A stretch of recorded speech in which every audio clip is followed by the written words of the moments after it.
A'udzubillahi minasyaitonirrajim. Bismillahirrahmanirrahim. Assalamualaikum warahmatullahi taala wabarakatuh. Ya, sebelum kita meneruskan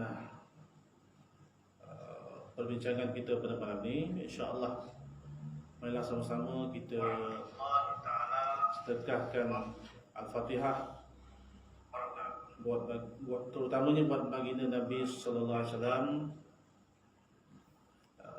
para sahabat radhiyallahu anhum, ahli keluarga Nabi sallallahu alaihi wasallam, para tabi'in dan tabi'in, ahli ulama, seterusnya guru-guru kita, ibu bapa kita, adik-adik kita, dan seluruh muslimin dan muslimat, insyaallah. Al-Fatihah. A'udzubillahi minasyaitonirrajim. Bismillahirrahmanirrahim. Alhamdulillahirabbil alamin, arrahmanir rahim, maliki yaumiddin. Iyyaka na'budu wa iyyaka nasta'in. Ihdinas siratal mustaqim, siratal ladzina an'amta 'alaihim ghairil maghdubi 'alaihim waladdallin. Amin.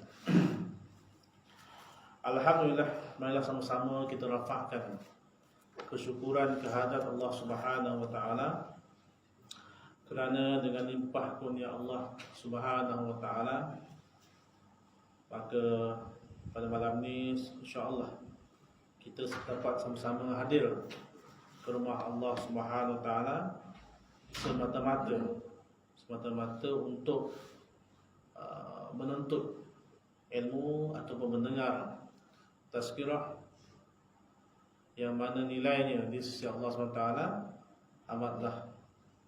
amatlah besar nilainya di sisi Allah Subhanahu wa taala.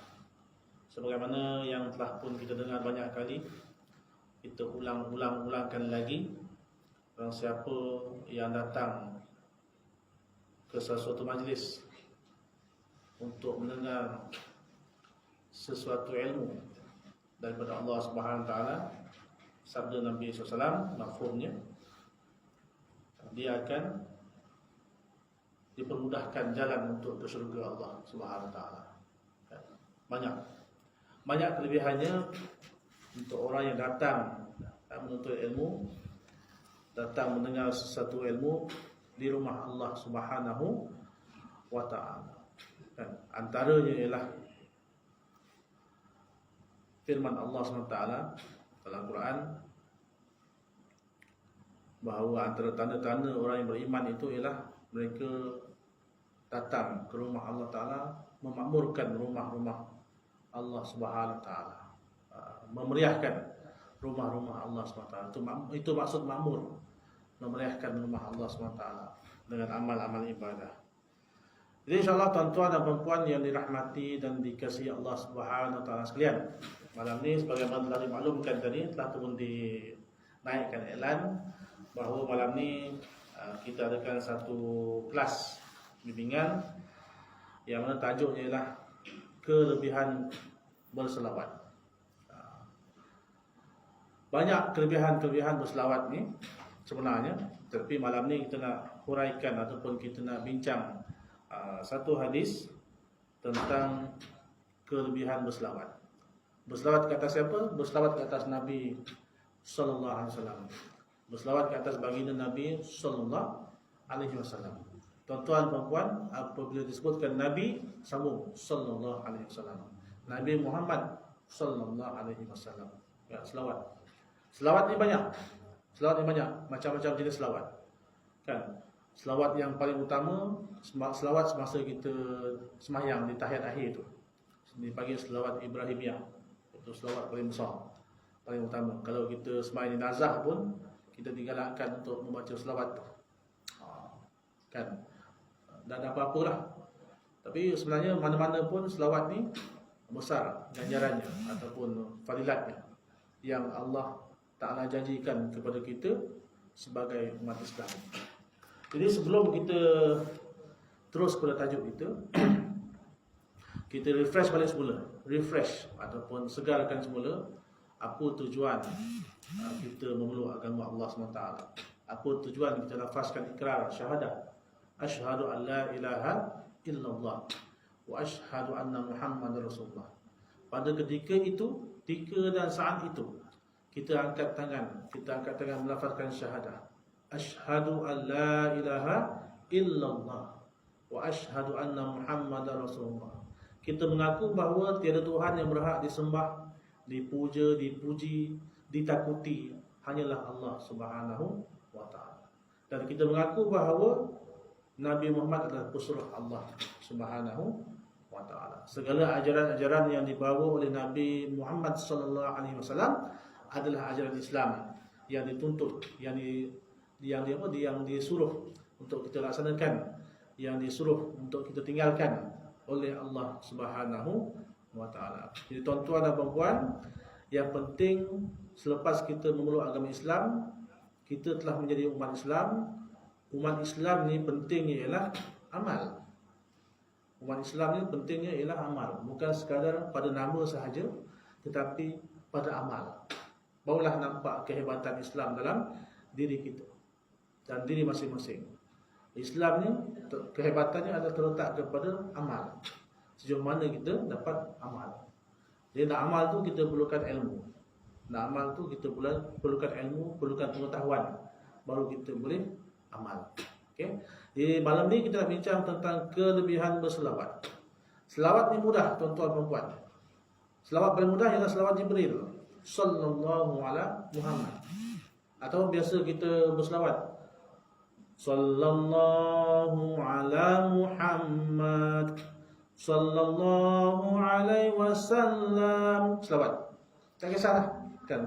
Selawat macam-macam selawat, nama selawat tafjiriyah lah, selawat syifa lah, macam-macam selawat. Kalau dalam radio selalu kita dengar Allahumma sholli sholatan kamilatan wa salim salaman, terus sampai akhir. Dalam khutbah Jumaat selalu, dalam khutbah kedua dia suruh dia tulis dan khatib akan baca selawat tu. Selawat apa ni? Selawat yang saya bacakan tadi kan. Baik. Hari ini kita nak bincang ataupun kita nak kupas ataupun kita nak dedahkan satu hadis tentang kelebihan berselawat.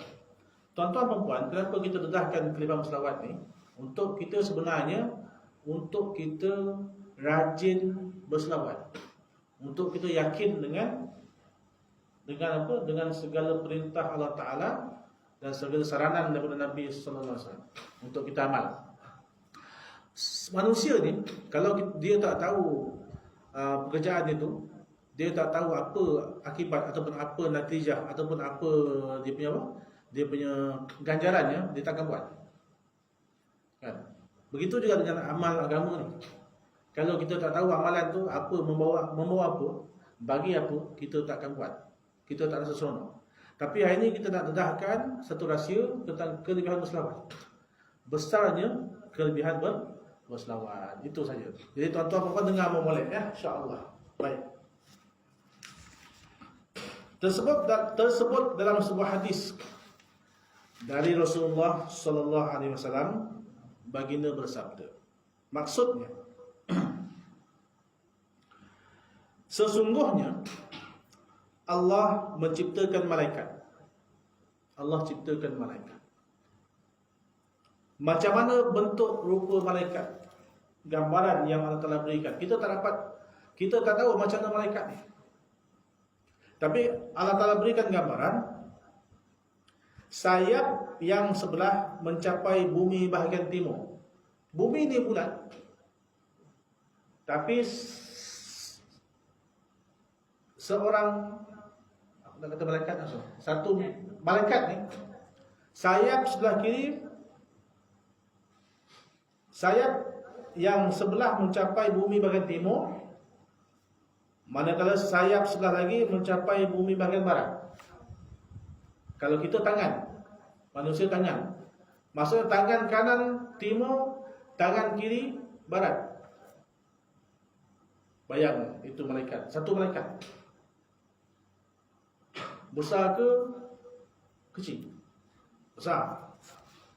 Okey, itu sayap dia. Kepalanya kepala malaikat tadi di bawah arash Allah SWT. Tempat paling tinggi ialah arash, singgasana Allah. Kita pun tak tahu, tapi paling tinggi ialah arash. Allah Ta'ala berada di singgasana, di arash, tempat Allah Ta'ala duduk di arash Allah Ta'ala. Bentuk arash pun kita tak tahulah, kan?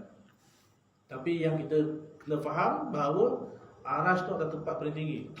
Tapi malaikat ni kepala dia bawah arash, ibarat kerusi bawah arash Allah Ta'ala, kepala dia. Okay? Dan kakinya, kedua kakinya berada di dasar bumi yang ketujuh. Bumi ni ada 7 lapis. Ada 7 lapis. Maknanya kaki malaikat tadi berada di dasar bumi yang ketujuh. Bayangkan, besar ke kecil malaikat? Besar, menak malaikat. Nilai sayap belah kiri, nilai sayap belah kanan. Koi nakrih tempat singgasana Allah, arash Allah. Koi nakrih bumi anda jom kan? Kai dasar bumi hak tujuh. Sayap sebelah kanan, sebelah timur, sayap sebelah kiri, sebelah barat.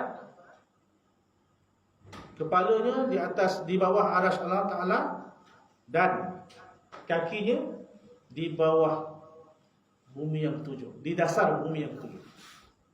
Besar tak besar malaikat? Dan ia pula, malaikat ni mempunyai bulu sebanyak bilangan makhluk Allah. Sarumah, bulu di badan malaikat tu sebanyak makhluk Allah. Makhluk Allah ni apa dia? Makhluk Allah ni apa dia? Manusia, binatang,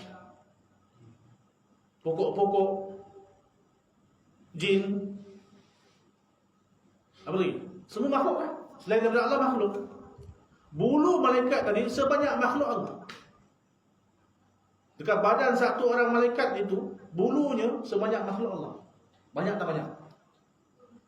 Kalau bulu kita, bulu lelaki ni, kan, nampak tumbuh sikit dekat pipi ni, dah, kalau tak diuruskan dengan baik, nampak serabai lah tu.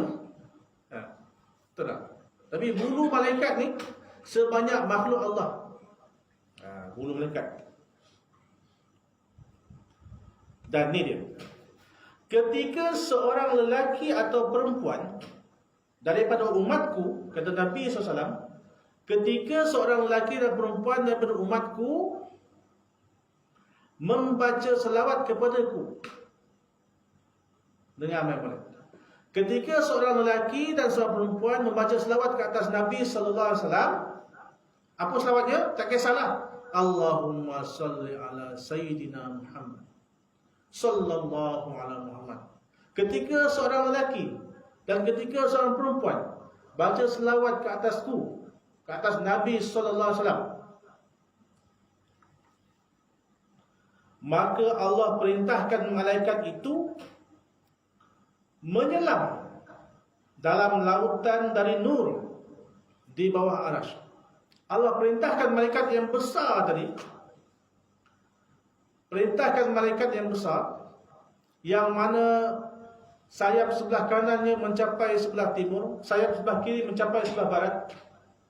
Kepalanya berada di bawah arash Allah, kakinya berada di dasar bumi yang ketujuh, bulu di badannya sebanyak makhluk-makhluk Allah Ta'ala di atas muka bumi ini.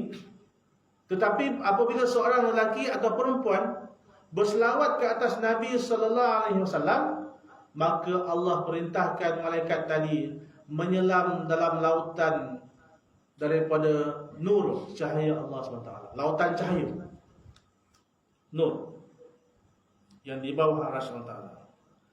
Dan malaikat itu pun yang menyelam tadi keluar serta mengibas-ngibaskan sayapnya. Kibas, tahu ke?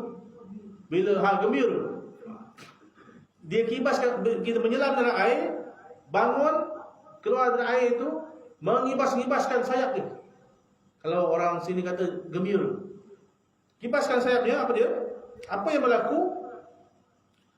sehingga setiap bulu menitis satu nur. Bulu ni tadi makhluk, sebanyak bilangan makhluk tadi, maka seorang lelaki atau perempuan berselawat ke atas Nabi sallallahu alaihi wasallam, maka malaikat tadi Allah Taala perintahkan supaya menyelam dalam lautan nur dan bangun mengibas-ngibaskan badannya, maka akan keluar titisan daripada setiap bulu tadi, keluar titisan. Titisan dari satu titisan akan jadi satu nur, satu cahaya. Daripada setiap titisan itu Allah menjadikan malaikat yang dikibas-kibas tadi, bulu tadi, keluarkan satu titisan nur, dan titisan itu jadi satu malaikat. Apa peranan malaikat ini? Peranan malaikat ini sehingga ke hari kiamat ialah memohon keampunan bagi orang yang berselawat ke atas baginda Rasulullah tadi. Sekali selawat. Nak ke tak nak? Akan berboh. Selawat meh.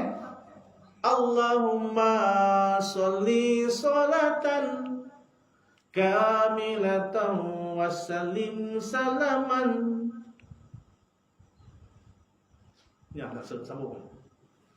Ya. Selawat saja. Itu sekali. Lisan lau. Kalau nasab, kalau 10, kalau 100, kalau 1000. Subhanallah. Dan bukanlah pula bila kita berselawat ramai-ramai ni, kita kongsi satu malaikat. Tak ada pula Nabi bagi tahu kongsi satu malaikat tadi. Tak. Satu orang berselawat, satu malaikat.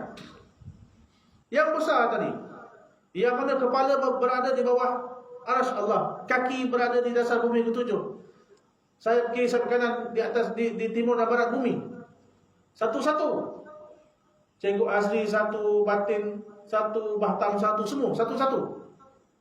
Menyelam dalam lautan nur Allah Taala, lautan cahaya.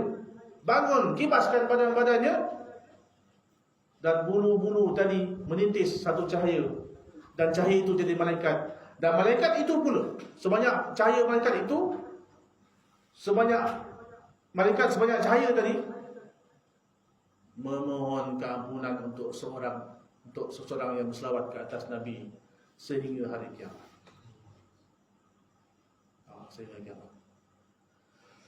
Okey, jadi insya-Allah bermula daripada malam ni kita amalkan berselawat. Banyak-banyakkan berselawat. Sebab kita nakkan keampunan. Kenapa kita nakkan keampunan? Sebab kita nak hapuskan dosa-dosa kita. Kenapa dosa-dosa kita nak dihapuskan? Sebab untuk masuk ke syurga Allah, kita tak perlu ada dosa. Kalau ada dosa, disimpan dalam neraka dahulu. Dan kita selagi kita hidup ni ada peluang untuk mensucikan dosa kita. Caranya ialah Islam tawarkan kepada kita untuk selain daripada kita beristighfar dan sebagainya, banyakkan berselawat. Setengah hukama mengatakan keselamatan jasad kita ni terletak kepada sedikitnya makan. Kalau nak ambil jasad agan, sikit cicak. Kalau jasad tak sihat, banyak makan gula, kecil manis, banyak makan garam, darah tinggi, kan? Jadi keselamatan jasad terletak kepada sikitnya makan.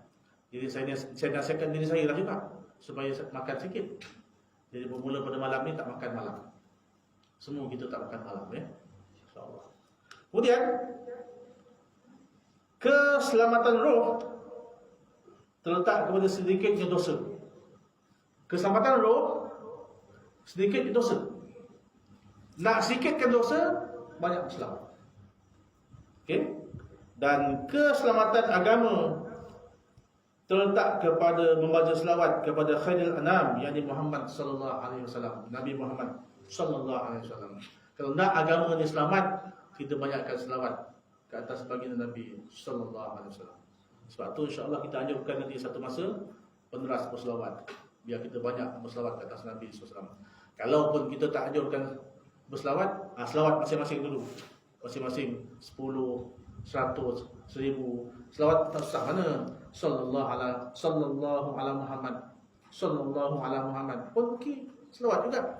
Kan? Kita selawat tadi, saya dah selawat berapa kali? 4 kali. 4 malaikat juga yang berendam sekarang ni dalam lautan nur Allah SWT. InsyaAllah, mudah-mudahan Allah SWT bagi kita kekuatan, taufik dan hidayah untuk kita terus kuat beramal dengan bersungguh-sungguh.